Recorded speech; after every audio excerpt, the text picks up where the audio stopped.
नमस्कार दोस्तों, स्वागत है आपका आज के मुख्य समाचारों की वीडियो में। जी हां दोस्तों, यहां पर आपको देखने को मिलेगी सुबह से लेकर शाम तक की सारी के सारी बड़ी खबरें मुख्य समाचार ब्रेकिंग न्यूज अपडेट के रूप में। तो दोस्तों, आपसे रिक्वेस्ट है इस वीडियो को ज़्यादा से ज़्यादा लाइक और शेयर करें। तो दोस्तों, जान लेते हैं आज की पहली बड़ी खबर। टोक्यो ओलंपिक में मीराबाई चानू ने रचा इतिहास, हॉकी ने जगाई उम्मीद तो निशानेबाजी ने किया निराश। जी हां दोस्तों, वेट लिफ्टर मीराबाई चानू ने टोक्यो ओलंपिक की प्रतिस्पर्धा के पहले दिन ही रजत पदक जीतकर भारतीय खेलों में नया इतिहास रचा है। वहीं पुरुष हॉकी टीम और टेनिस खिलाड़ी सुमित नांगल ने सकारात्मक शुरुआत की, लेकिन निशानेबाजी, मुक्केबाजी और तीरंदाजी में भारत को शनिवार को निराशा हाथ लगी। टेबल टेनिस में भी देश की महिला खिलाड़ियों ने अच्छा प्रदर्शन करते हुए अगले दौर में जगह बनाई है। आपको बता दें दोस्तों, मणिपुर की मीराबाई चानू ने महिलाओं के 49 किलोग्राम में 202 किलोग्राम भार उठाकर ओलंपिक की वेट लिफ्टिंग प्रतिस्पर्धा में पदक के लिए भारत का 21 साल का इंतजार खत्म किया।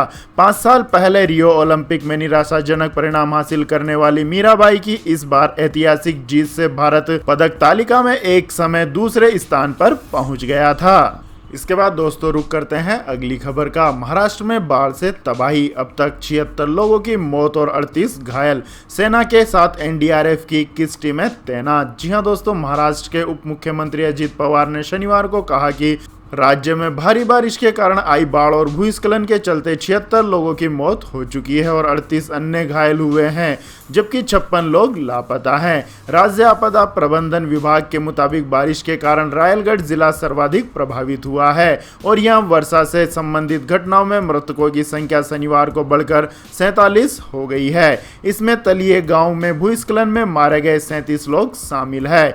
पुणे में अजित पवार ने संवाददाताओं से कहा है कि राज्य में अभी तक 9 जिलों से करीब 90,000 लोगों को सुरक्षित बचा लिया गया है।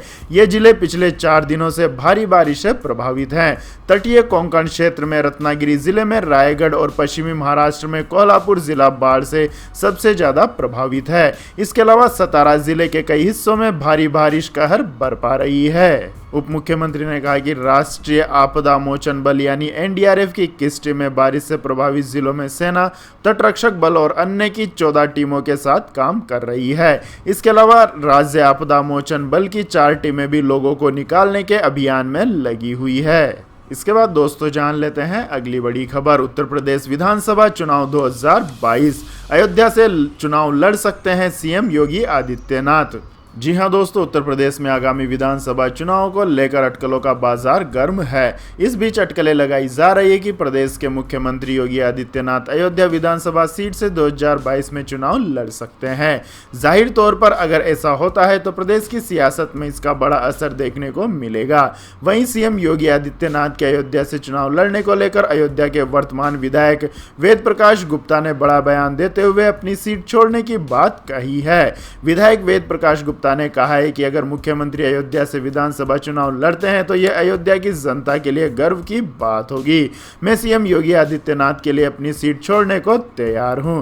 उन्होंने आगे कहा कि हालांकि इस बार बीजेपी सीटिंग विधायकों के टिकट में फेरबदल करेगी। संभावना है कि अयोध्या से सीएम योगी आदित्यनाथ खुद चुनाव लड़ सकते हैं।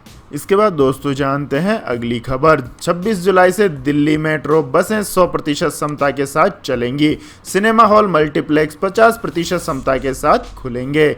जी हां दोस्तों, देश की राजधानी दिल्ली में कोरोना वायरस के मामले बहुत कम हो गए हैं। इसी के चलते दिल्ली आपदा प्रबंधन प्राधिकरण ने 26 जुलाई की सुबह 5 बजे से मेट्रो और बसें 100% क्षमता के साथ संचालित करने की अनुमति दे दी है। इसके अलावा सिनेमा हॉल, थिएटर और मल्टीप्लेक्स को 50% क्षमता के साथ करने की छूट का भी ऐलान किया है। हालांकि दिल्ली मेट्रो में अभी यात्रियों के खड़े होकर सफर करने पर पाबंदी जारी रहेगी। इसके अलावा अंतिम संस्कार और शादी में भी गेस्टों की संख्या को 100 पर ही सीमित रखा गया है। वहीं स्कूल कॉलेज खोलने पर अभी दिल्ली सरकार कोई विचार नहीं कर रही है। डीडीएमए ने अपने बयान में कहा है कि अभी स्कूल नहीं खुलेंगे और बच्चों की पढ़ाई ऑनलाइन ही जारी रहेगी। इस तरह रेस्टोरेंट और बार को भी 50% क्षमता के साथ खोलने के आदेश दिए गए हैं। इसके बाद दोस्तों रुक करते हैं अगली खबर का।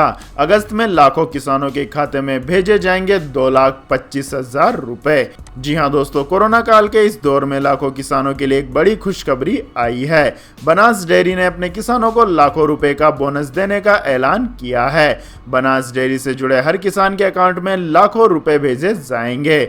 दरअसल बनासकांठा जिला सहकारी दुग्ध संघ के चेयरमैन शंकर भाई चौधरी ने अपने 5 लाख से अधिक पशुपालक किसानों को 1128 करोड़ रुपए का बोनस देने की घोषणा की है। यह बोनस अगले महीने अगस्त में अकाउंट में ट्रांसफर किया जाएगा। देश में यह किसी भी सहकारी डेयरी द्वारा घोषित अब तक का सबसे बड़ा बोनस है। इस बोनस की रकम हर किसान के अकाउंट में करीब 2,25,700 रुपए भेजी जाएगी। आपको बता दें दोस्तों, वित्त वर्ष 2020-21 के दौरान बनास डेयरी का रेवेन्यू 11% बढ़कर करीब 13,000 करोड़ रुपए रहा है। दुग्ध और गैर दुग्ध व्यवसाय जैसे खाद्य तेल शहद से इस बढ़ोतरी में अहम भूमिका निभाई है। डेयरी ने कहा है कि हमने लागत अनुकूल उपायों को बनाया है और लागत कम करने के लिए अपने खर्चों में कटौती की है। बनास डेयरी अपनी कुल आमदनी का 82.28% हिस्सा दुग्ध उत्पादकों को देती है। इसके बाद दोस्तों जान लेते हैं अगली बड़ी खबर। कुपोषण का शिकार हो चुके लोगों को कोरोना वायरस से मौत का है ज्यादा खतरा। जी हां दोस्तों, नई रिसर्च कहती है कि कुपोषण कोरोना के रिस्क को बढ़ाता है। ऐसे बच्चे और वयस्क जो जीवन में कभी कुपोषण से परेशान हो चुके हैं, उनमें संक्रमण हुआ तो मौत का खतरा ज्यादा है। इसमें संक्रमण गंभीर रूप ले सकता है और वेंटिलेटर की जरूरत पड़ सकती है। ये दावा California children hospital of orange country के शोधकर्ताओं ने रिसर्च में किया है। शोधकर्ताओं का कहना है कि कुपोषण रोगों से लड़ने वाले इम्यून सिस्टम के काम करने की क्षमता पर बुरा असर डालता है। इसलिए जब वायरस शरीर को संक्रमित करता है तो हालात नाजुक हो सकते हैं। रिसर्च कहती है कि कुपोषण का असर शरीर पर लंबे समय तक रहता है, इसलिए इससे इम्यून सिस्टम भी नहीं बच पाता है। जीवन में एक बार भी कुपोषण से जूझने वाले 5 साल से कम उम्र के बच्चों और 18 से 78 साल के वयस्क लोगों में कोरोना के गंभीर संक्रमण का खतरा ज्यादा है। शोधकर्ताओं के मुताबिक बच्चों और बुजुर्गों में कुपोषण एक बड़ी समस्या है जो कोरोना के रिस्क को बढ़ाने वाली है। कुपोषण और कोरोना के कनेक्शन को समझने के लिए 8,604 बच्चों और 94,495 वयस्कों पर रिसर्च की गई। ये सभी कोरोना के संक्रमण के बाद अमेरिका के अस्पतालों में मार्च और जून में भर्ती कराए गए थे।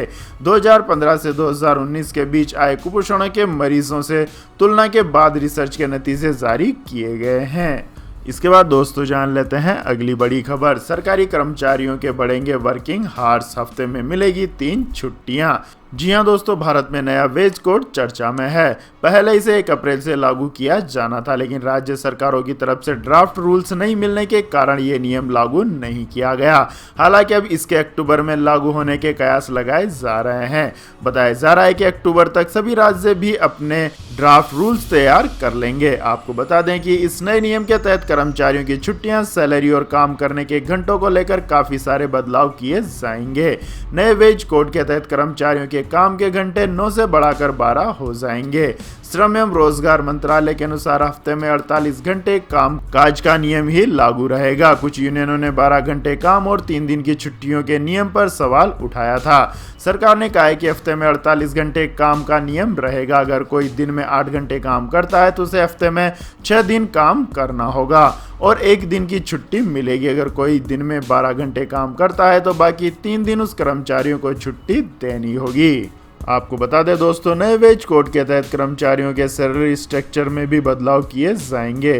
टेक होम सैलरी में कमी की जा सकती है क्योंकि वेज कोड एक्ट 2019 के मुताबिक किसी कर्मचारी की बेसिक सैलरी कंपनी की लागत के 50% से कम नहीं हो सकती है।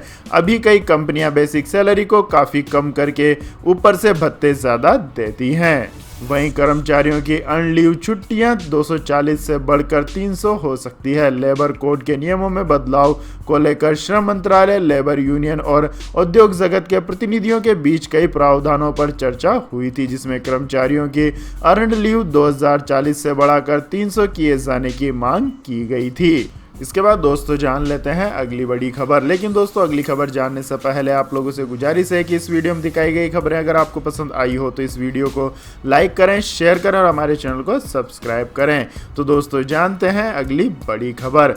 पेगासस जैसी तकनीक के कारण लाखों लोग सोते हैं चैन की नींद। कंपनी एनएसओ ने किया अपने सॉफ्टवेयर का बचाव। जी हां दोस्तों, निगरानी सॉफ्टवेयर पेगासस को लेकर चल रहे विवादों के बीच इजराइल की साइबर सुरक्षा कंपनी एनएसओ ग्रुप ने अपना बचाव किया है। कंपनी ने कहा है कि खुफिया और कानून लागू करने वाली एजेंसियों के पास ऐसी तकनीक उपलब्ध होने के कारण ही दुनिया में लाखों लोग रात में चैन की नींद सो पाते हैं और सड़कों पर सुरक्षित निकलते हैं। भारत समेत कई देशों में पत्रकारों, मानवाधिकार कार्यकर्ताओं, नेताओं और अन्य लोगों की जासूसी करने के लिए पेगासस के कथित इस्तेमाल से निजात से संबंधित मुद्दों पर चिंता उत्पन्न कर दी है। अंतर्राष्ट्रीय मीडिया संघ का कहना है कि इजरायली कंपनी द्वारा विभिन्न सरकारों को बेचे गए सॉफ्टवेयर के जरिए नेताओं, मानवाधिकार कार्यकर्ताओं और पत्रकारों समेत अन्य लोगों को निशाना बनाया गया है। एनएसओ के एक प्रवक्ता ने दावा किया है कि इस तरह की तकनीक से खुफिया और कानून लागू करने वाली एजेंसियों ऐप के तहत छिपाई गई सूचनाओं का पता लगाकर अपराध, आतंकवादी संगठनों को रोक पाती है। इसके बाद दोस्तों जान लेते हैं अगली बड़ी खबर। इमरान खान ने फिर छेड़ा कश्मीर राग, बोले पाकिस्तान के साथ आने या आज़ाद मुल्क रहने का फैसला खुद करेंगे कश्मीरी। जी हां दोस्तों, पाकिस्तान के कब्जे वाले कश्मीर में चुनावी रैली करने पहुंचे पाकिस्तान के प्रधानमंत्री इमरान खान ने नए विकल्प की पेशकश की है।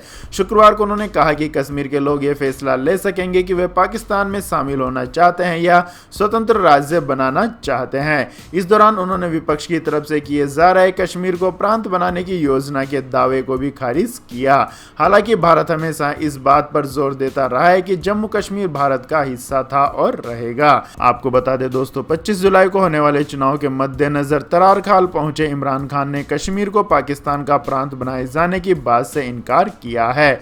उन्होंने कहा है कि मुझे नहीं पता ये बातें कहां से उठ रही हैं। उन्होंने कहा कि एक दिन आएगा जब कश्मीरियों को संयुक्त राष्ट्र के प्रस्तावों के आधार पर अपना भविष्य तय करने की अनुमति मिलेगी। साथ ही उन्होंने भरोसा जताया है कि उस दिन कश्मीर के लोग पाकिस्तान में शामिल होने का निर्णय लेंगे। इसके बाद दोस्तों जानते हैं आज के मौसम समाचार। तो दोस्तों अगले 24 घंटों के दौरान मध्य प्रदेश और कोंकण और गोवा के कुछ स्थानों पर भारी से बहुत भारी बारिश के साथ हल्की से मध्यम बारिश भी हो सकती है। वहीं गंगीय पश्चिम बंगाल, उड़ीसा के कुछ हिस्सों, झारखंड, दक्षिण पूर्वी राजस्थान और गुजरात में हल्की से मध्यम बारिश के साथ साथ एक दो स्थानों पर भारी बारिश भी हो सकती है। इसके अलावा दोस्तों पूर्वोत्तर भारत, उप हिमालय, पश्चिम बंगाल, सिक्किम, तटीय कर्नाटक, केरल, विदर्भ, झारखंड के कुछ हिस्सों, उत्तर प्रदेश, उत्तराखंड और छत्तीसगढ़ में हल्की से मध्यम बारिश हो सकती है। वहीं पश्चिमी राजस्थान, मध्य महाराष्ट्र, मराठवाड़ा, आंतरिक कर्नाटक, तमिलनाडु, अंडमान और निकोबार द्वीप समूह, लक्षद्वीप, तेलंगाना और तटीय आंध्र प्रदेश में छिटपुट और हल्की बारिश होने की संभावना है। इसके बाद दोस्तों जान लेते हैं अगली बड़ी खबर। 1000 रुपए सस्ता हुआ सोना, फटाफट करें खरीदारी वरना पड़ेगा पछताना। जी हां दोस्तों, भारतीय बाजारों में सोने की कीमत में गिरावट का सिलसिला जारी है। एमसीएक्स पर सोना वायदा लगभग 0.25% गिरकर 47,510 रुपए पर आ गया है, जबकि चांदी का वायदा 0.22% बढ़कर 67,520 रुपए प्रति किलोग्राम हो गया है। कमजोर वैश्विक रुख के बीच 5 सत्रों में सोने की कीमतों में लगभग 1000 रुपए की गिरावट आई है। जानकारों का कहना है कि एमसीएक्स पर सोने के दाम 46,850 से 48,400 के बीच रहेगा। मजबूत अमेरिकी डॉलर के बीच वैश्विक बाजारों में सोने की कीमतों में गिरावट दर्ज की गई है। हाजिर सोना 0.2% की गिरावट के साथ $1803.33 प्रति औंस पर रहा।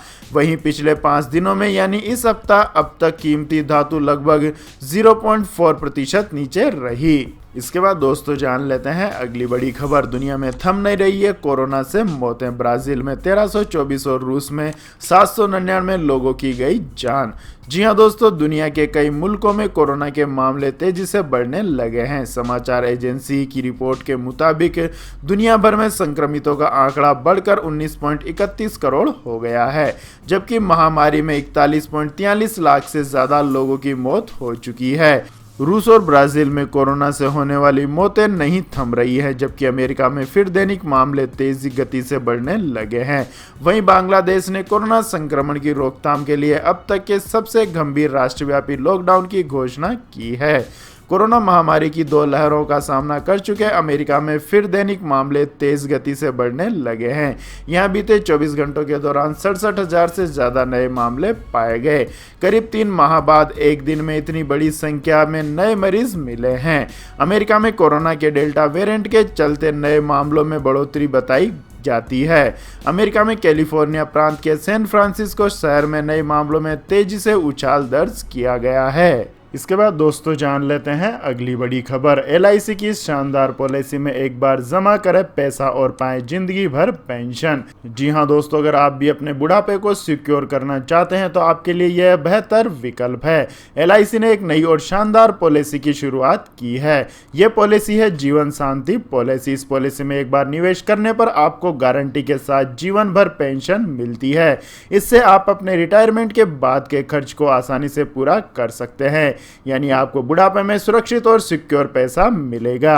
तो जानते हैं दोस्तों इस पॉलिसी के बारे में। तो यह योजना LIC के पुराने प्लान जीवन अक्षय जैसा ही है। जीवन शांति पॉलिसी में आपके पास 2 ऑप्शन होते हैं। पहला यह है कि इंटरमीडिएट एन्युटी और दूसरा है डेफर्ड एन्युटी। यह एक सिंगल प्रीमियम प्लान है। पहले यानी इंटरमीडिएट यूनिटी के तहत पॉलिसी लेने के तुरंत बाद ही पेंशन की सुविधा मिल जाती है। वहीं दूसरी यानी डेफर्ड एन्युटी के विकल्प में पॉलिसी लेने के 5, 10, 15 या 20 साल बाद पेंशन की सुविधा मिलती है। सबसे बड़ी बात यह है कि आप चाहे तो अपनी पेंशन तुरंत शुरू भी करवा सकते हैं। इस योजना के तहत पेंशन की रकम निश्चित नहीं है। आपके निवेश, उम्र और डेफरमेंट पीरियड के अनुसार आपकी पेंशन मिलेगी। निवेश और पेंशन शुरू होने के बीच की अवधि जितनी ज्यादा होगी या उम्र जितनी ज्यादा होगी आपको पेंशन उतनी ही मिलेगी। LIC आपके निवेश पर बन रहे ब्याज के हिसाब से आपको पेंशन देती है। LIC की इस योजना को कम से कम 30 वर्ष और अधिकतम 85 वर्ष तक के व्यक्ति ले सकते हैं। इसके अलावा जीवन शांति प्लान में लोन पेंशन शुरू होने के 1 साल बाद और इससे सिलेंडर पेंशन शुरू होने के 3 साल बाद किया जा सकता है। दोनों विकल्पों के लिए पॉलिसी को लेते समय सालाना दरों की गारंटी दी जाएगी। तो यह थी दोस्तों आज की सभी महत्वपूर्ण बड़ी खबरें। और दोस्तों बारी आती है आज के माइंड क्विज क्वेश्चन की, जिसका जवाब देकर आप बन सकते हैं शानदार उपहार के विजेता। तो दोस्तों आज का सवाल है 2020 के ओलंपिक खेलों का आयोजन किस देश में किया जा रहा है। जी हां दोस्तों, अगर आपको इस सवाल का जवाब आता है तो तुरंत कमेंट सेक्शन में लिख दीजिए। इस वीडियो को लाइक कीजिए, शेयर कीजिए और हमारे चैनल को सब्सक्राइब करके बेल आइकन का बटन भी दबा लें। धन्यवाद। जय हिंद, जय भारत, वंदे मातरम।